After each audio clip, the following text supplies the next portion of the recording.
Després de molts anys d'investigació hem dissenyat una màquina que és capaç de comptar àtoms a una velocitat d'1 milió d'àtoms per segon.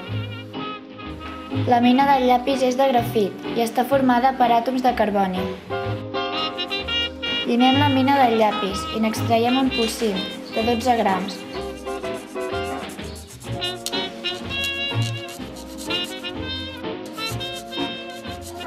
Són 12 grams d'àtoms de carboni.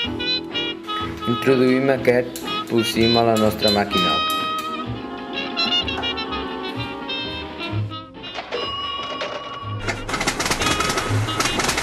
Si la nostra màquina compta 1 milió d'àtoms cada segon, quant temps creureu que trigarà a comptar els àtoms de carboni que hi ha en aquest polsim de 12 grams?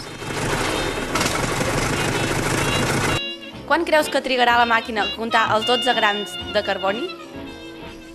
2 segons. Comptant que és l'últim model, mig segon. 8 segons. 5 segons.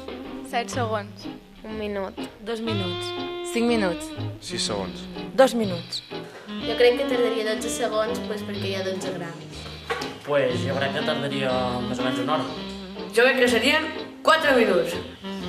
Com que 12 grams són molt pocs, jo crec que tardaria uns 3 segons. Gràcies als nostres amples creixements dels factors de conversió, podem calcular quan trigarà la nostra màquina a comptar els àtoms de carboni que hi ha en 12 grams de polsim. Les nostres estimacions van del mig segon a l'hora. 19.000 milions d'anys! La nostra màquina trigaria 19.000 milions d'anys.